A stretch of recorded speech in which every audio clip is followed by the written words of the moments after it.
Oi, gente, tudo bem? Pessoa feliz, né? Ah, mas eu sou feliz, adoro dar aula, não é? Adoro ensinar e estou muito feliz de estar aqui com vocês. Pena que esse aqui é meu último encontrinho com vocês, não é? Porque é o encerramento que nós estamos fazendo aqui de redação oficial. A gente chama essa aula de encerramento porque, como eu falei para vocês, o que a gente vai ter é, na verdade, uma elaboração de esquemas de memorização, certo? Lembra que eu falei, olha, não se esqueça de assistir ao a aula de esquema de memorização. O que eu fiz? Eu peguei tudo aquele monte de informação que eu dei para vocês, não é? Enxuguei e coloquei num resumão. Só que esse resumão tudo em forma de esquema, para não ser o texto corrido, porque o texto corrido cansa a gente, né? Lembra que eu falei para vocês, o Manual da Presidência da República, gente, está no Google, né? Se você quiser entrar lá, é só colocar Manual da Presidência da República, vai aparecer. Mas esse manual é chatíssimo, né? Ele é chatíssimo, uma leitura difícil, só que de qualquer maneira, não é? Se você quiser consultar, quiser olhar, pode ir lá à vontade, tá? Mas o material já enxugou bem as informações que estão contidas lá. O que eu sugiro para vocês daqui para frente? A gente vai fazer esse esquema, vai fazer esse resumão por meio de esquemas, fazer assim uma facilitação daquilo que eu falei, né? O máximo que dá para fazer. Depois, gente, não deixem de resolver questões, certo? Como eu estou assim me despedindo, vou falar agora no começo, vocês vão ver que no final é bem provável que eu repita. Não deixem de fazer questões. O que garante a sua aprovação no concurso público não é saber tudo da teoria. É, antes de mais nada, você saber e entender o que o examinador quer de você. Porque eu vejo aquela pessoa que ficou muito presa à teoria, sabe tudo, memorizou tudo, entendeu tudo e tal. Depois perde muitos pontos em prova porque não entendeu o que o examinador queria. Não adianta nada. Outra coisa, gravou aquela exceção, gravou aquele outro não sei o quê, aí faz confusão porque está com muito conhecimento acumulado. Mas e chega na hora da prova, perde atenção porque não atentou para o fato de o examinador ter posto aquela palavrinha lá na frente. Então, assim, português não é para vocês ficarem buscando tudo que é informação. Não. Gravem exatamente o essencial e depois, resolvendo questão. Pode ser que vocês consigam aprender ainda mais com as questões? Não, não pode. É certeza. Vocês vão aprender muito respondendo as questões. Então, além de interagir com a linguagem do examinador, saber o que ele quer de vocês, vocês ainda saberão responder, mesmo se não lembrar do conceito.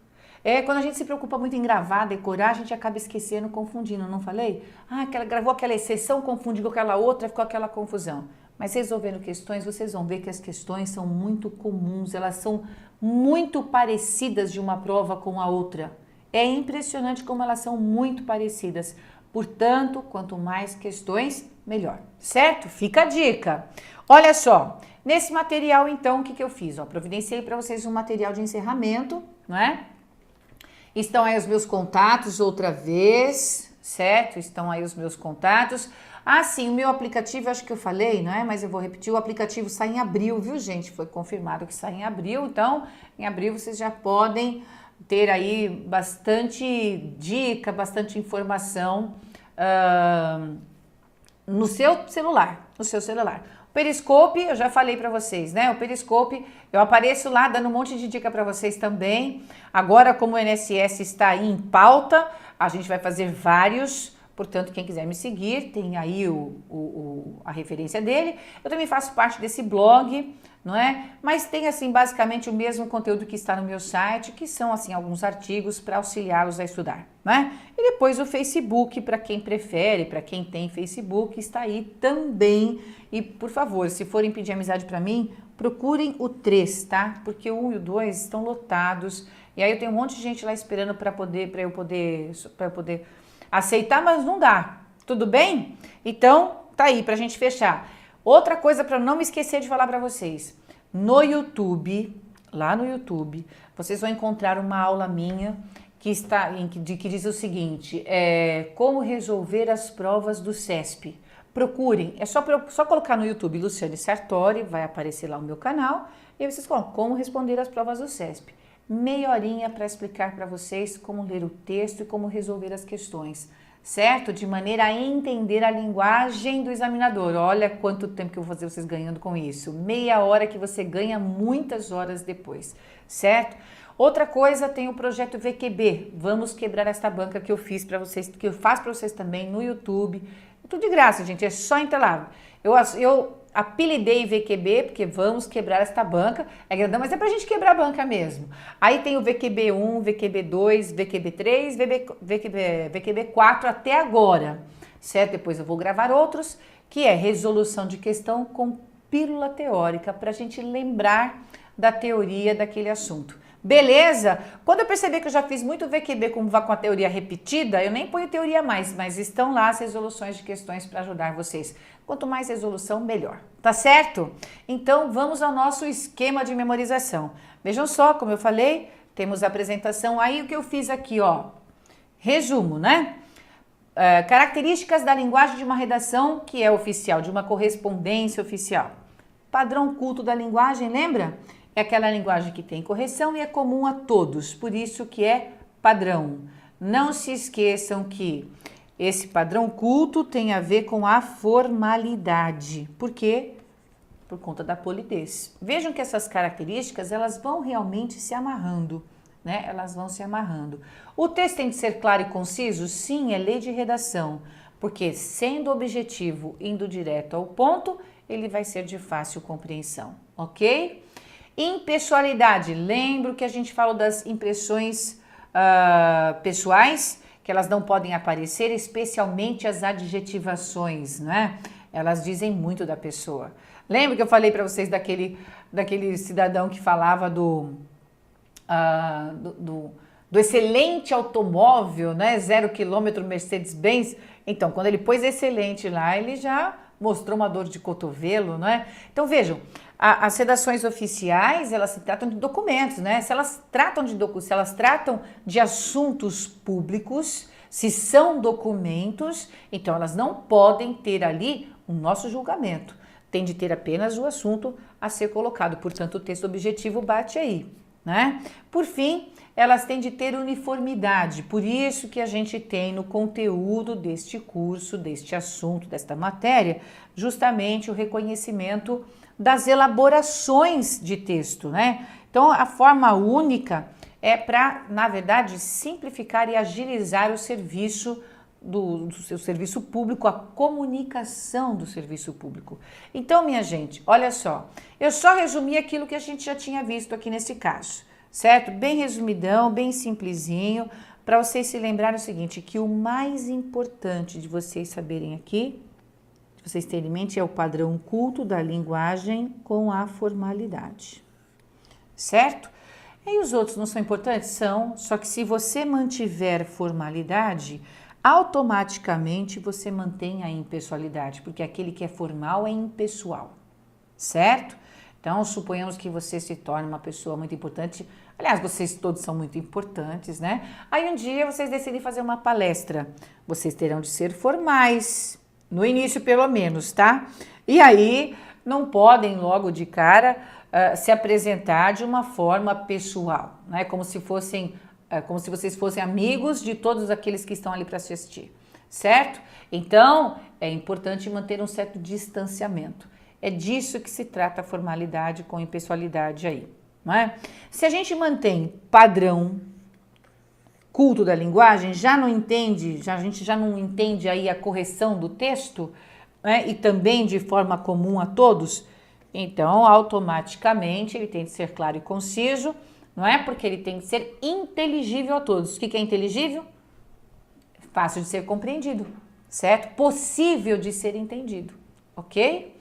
E a uniformidade, como eu falei, diz respeito à agilidade. Então, pensem principalmente nos dois primeiros tópicos.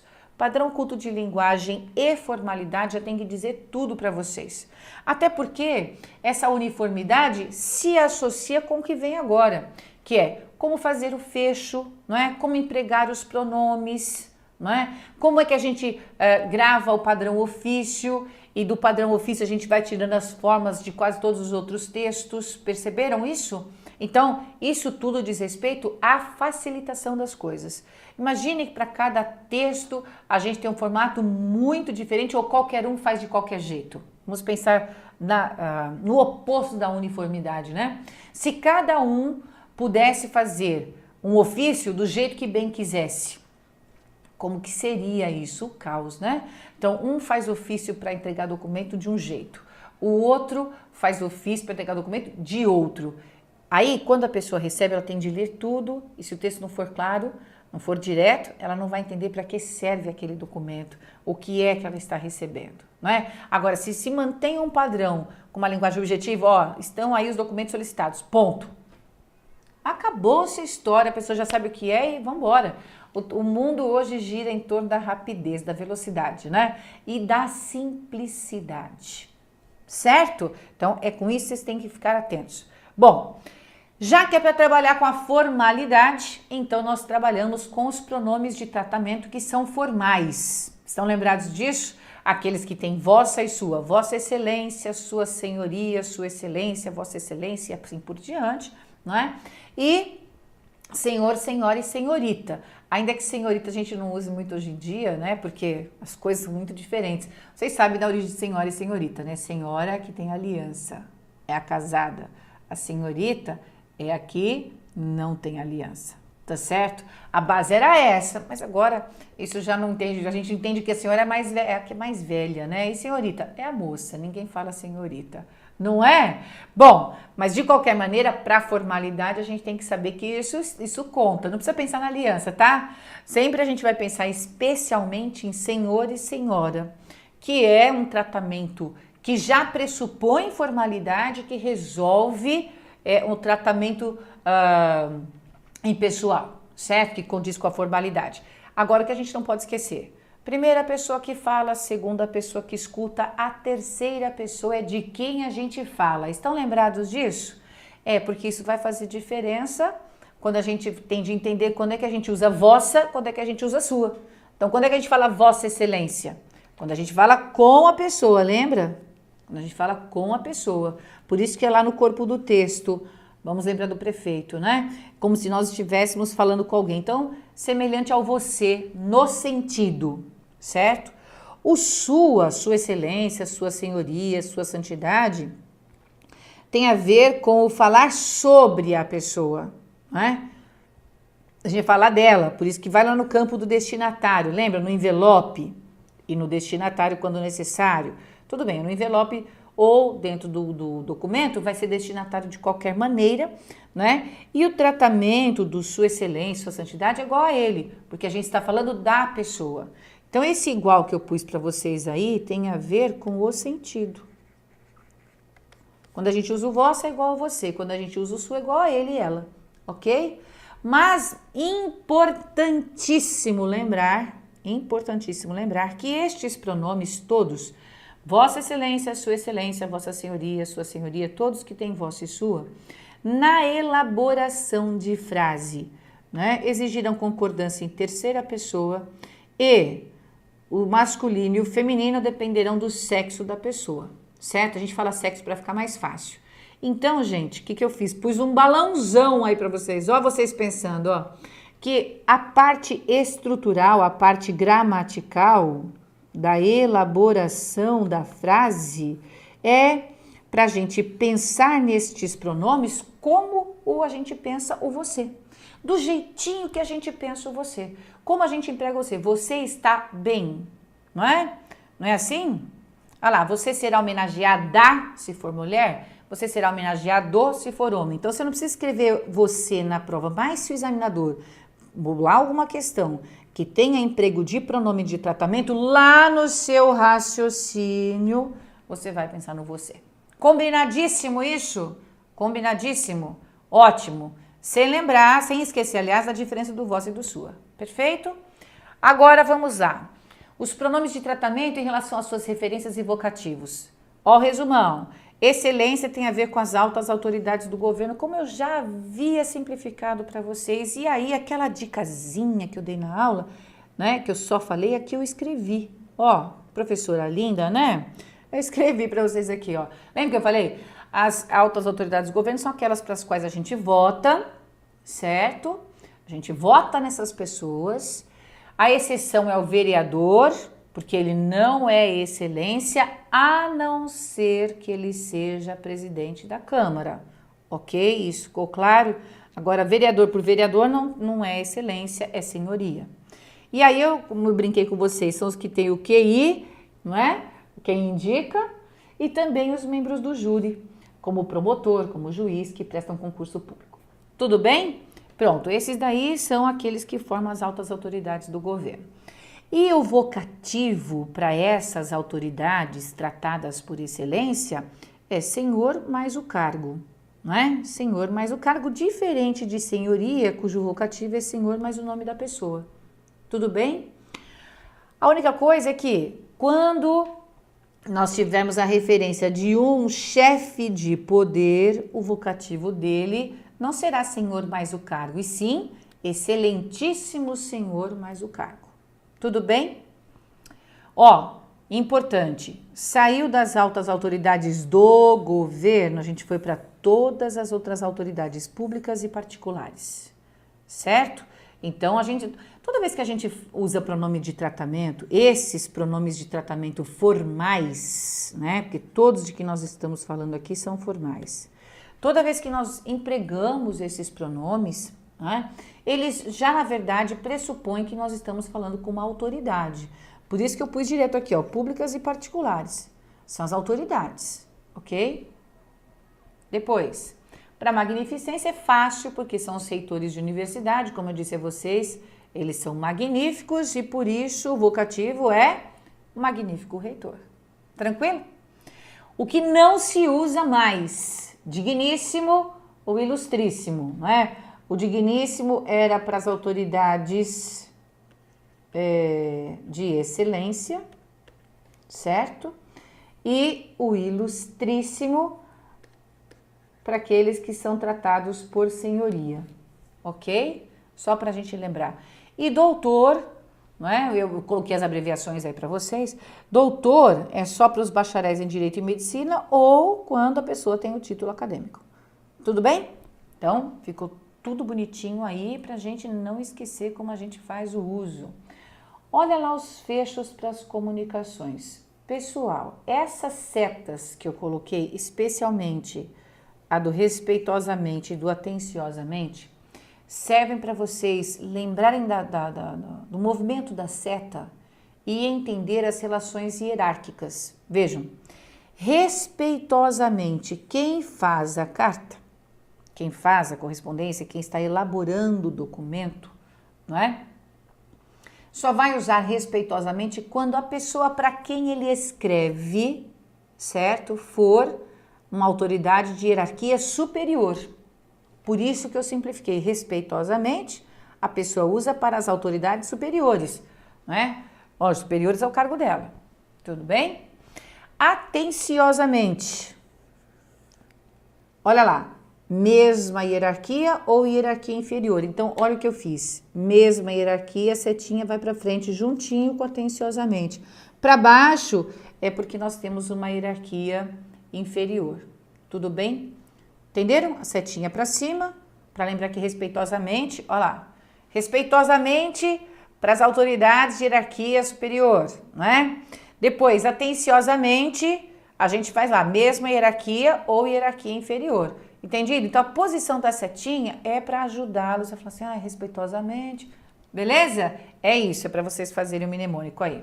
Tranquilo? Depois, eu aproveitei que estava falando dos fechos e coloquei aquele fecho do deferimento, do requerimento, que é diferente, né? Olha lá, termos em que pede deferimento. É o requerimento que faz isso. Este daqui é o modelo, esse fecho é o modelo que a gente tem, né, no exemplo que eu coloquei para vocês no material de aula, certo? Mas existem outros, viu, gente? Eu completei aqui, tá? Então, assim, eu fiz a observação aqui que as autoridades estrangeiras, por sua vez, têm outros fechos, tudo bem? É só para lembrar. E eu coloquei os outros fechos possíveis aqui. Então, vejam só, Pode ser nestes termos, pede deferimento, nesses termos, espera deferimento ou simplesmente pede deferimento. O que é importante a gente saber é que no requerimento tende a haver o pedido do deferimento, como eu disse na aula, certo? Mesmo que seja semelhante a esses, que seja diferente, mas semelhante a esses, sem exagero pode ser também. Lembra, sem exageros por conta da reforma pela qual o manual passou, ok? Muito bem. Aqui, sobre os modelos de correspondência oficiais, o que é importantíssimo de a gente lembrar? Que padrão ofício, certo? Seguem o ofício, o aviso e o memorando. Na verdade, o ofício tem aquele padrão dele mesmo sempre. O aviso e o memorando podem seguir esse padrão, tá? E aí, eu coloquei para vocês de forma sucinta quem é que envia esses documentos, quem recebe. Vejam, o ofício é expedido por e para autoridades entre os órgãos públicos e particulares. Nós não podemos nos esquecer disso. O aviso é sempre expedido por ministro de Estado e autoridades de mesma hierarquia. O memorando, não importa a hierarquia aqui, todos podem fazer uso de um memorando. O importante é que ele sempre acontece entre unidades administrativas, então ele sempre é interno. Podemos acrescentar essa palavrinha aí para facilitar para vocês, certo? É de uso interno. E ele é dinâmico. Lembra que eu falei para vocês assim, ó, ele é célere, é uma palavra que o examinador gosta de usar. Então a gente vai acrescentar aí, ele é célere, ok? As outras comunicações que nós vimos do governo. Nós temos lá a exposição de motivos e a mensagem. Lembra que eu falei para vocês pensar em exposição de motivos, porque o ministro vai expor os motivos dele para fazer determinado projeto? Só para lembrar do nome, exposição de motivos? Então está aí, ó. Dos ministros para o presidente ou para o vice-presidente. Certo? Entendido? E a mensagem é sempre correspondida entre os chefes de poder. Tranquilo? Com desses modelos, a gente tem que saber bem essa parte, por isso elas estão todas bonitinhas aí. Agora, vejam só o que eu fiz. Lembra que eu falei em aula assim, ó? Gente, montei para vocês o material só com os modelos e a gente vai escrevendo as partes que estão compondo esses modelos. Por quê? É legal a gente ter o modelo em mente, não é? Bater uma foto dele, lembra que eu falei? Pisca para bater a foto. E aí a gente grava o modelo, que o modelo ele fica ali num paradigma para nós. Por isso que é um modelo, né? Paradigma é um modelo. Ele fica de modelo. Então você vai lembrar onde estava o cabeçalho e o rodapé, não é assim? Aí o que eu fiz aqui, eu pus o esqueleto para vocês, para que vocês agora pisquem para o esqueleto. Pisca para o esqueleto, olha lá. Qual que é o padrão ofício? É esse, que pode ter o cabeçalho ou o rodapé, certo? Identificação do documento é desse lado, local e data deste lado na parte superior do documento. O destinatário aqui, o assunto e o vocativo. Aí vem lá o corpo do texto e o fecho recomendado.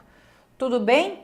Então isso aí é só para vocês terem essa estrutura em mente, porque a gente sabe assim, que depois o que muda um pouco desse padrão ofício, pensem comigo, o que mais muda desse padrão ofício é a localização do local e da data. Se ele fica em cima, se essas informações ficam em cima ou se elas ficam embaixo. Então por isso que o examinador acaba cobrando esse tipo de coisa. Aí o que eu fiz para vocês? Professora linda, viu? Ó, dá uma olhada lá, ó. Local e data, em cima fica no padrão ofício, na exposição de motivos, na circular, certo? Embaixo, na mensagem, no atestado, declaração, requerimento, relatório, parecer. Vejam, por que isso acontece? Porque o que é comum é que a data colocada em cima sirva para arquivamento, como até eu disse que a identificação do documento ajuda, né? Mas a data em cima, ela também tem normalmente essa predisposição. E embaixo, ela vai marcar o tempo, um prazo, uma validade. Lembra que eu falei para vocês do atestado, que o médico muitas vezes coloca lá, olha, por um dia, esteve aqui neste dia, em tal horário. Então, é por isso que a gente simplificou aí. E no corpo do texto, vamos lembrar que é no início, eu não escrevi aqui, mas eu vou escrever. No início do corpo do texto, o local e a data aparecem na ata. Tá certo? Pronto, beleza. Gente, Eu não coloquei aqui nos nossos esquemas, porque nós estamos chegando ao final do nosso encontro, vai ser o nosso último encontro aqui, né? Pelo menos dentro deste curso. E aí o que acontece é o seguinte, eu estou falando isso porque o Aprova está liberando para vocês outros cursos, vocês vão ver, vocês não percam por esperar, muitas novidades virão. E aí o que acontece é o seguinte, a gente tem, vocês têm no material de vocês, no material que está em PDF, mas no formato Word, eu falo assim para a gente entender que não é esse material dos quadrinhos, né? Lembra que eu falei que eu mandei 2 versões de material e que este aqui serviria bem para vocês acompanharem a aula e tal. Mas neste que eu mandei no formato Word, o que eu fiz? Eu coloquei para vocês lá um resuminho, só partes importantes que falam sobre o fax, o telegrama e o e-mail. Com esses daqui a gente não precisa ter uma preocupação muito grande, isso vai cair na prova. Calma, e-mail é claro que a gente pode usar, eu só quero fazer observações mesmo finais. O e-mail é claro que ele é largamente usado, por isso que o telegrama, que é super caro, praticamente foi extinto. Ele só é usado em último caso, quando não tem jeito, por conta de uma urgência qualquer. E tem que ser muito pequeno, porque ele é muito caro e onera o serviço público, certo? Então, vejam, a gente tem que ter só essa noção, e essa noção eu tenho certeza de que vocês têm. O e-mail não tem um padrão tão rígido quanto os documentos de modo geral. Certo? Não precisa seguir nada disso. Por isso que vocês só têm de saber o seguinte, que o e-mail é claro que é usado, tá? E o fax? O fax também muito dificilmente usado, a não ser que seja na urgência, especialmente de envio de documento, por exemplo, daí vai a cópia já antes do documento, quando necessário, aí na sequência vai o documento pelo correio, né?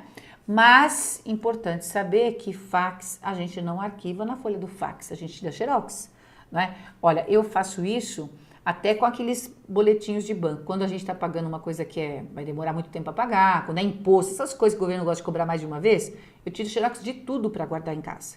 Porque aquela folha de fax apaga, tá certo? Então, isso é bom a gente lembrar, é só um lembretezinho que eu tenho certeza que vocês têm essa noção.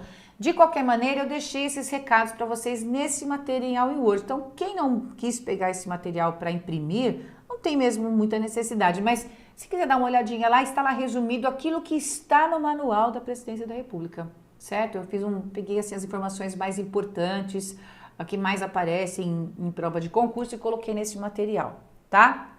Não ia dar tempo de a gente ver no nosso curso teórico, mas entendendo que é simplesinho e daria para eu falar no encerramento, eu coloquei no material, na segunda versão, certo?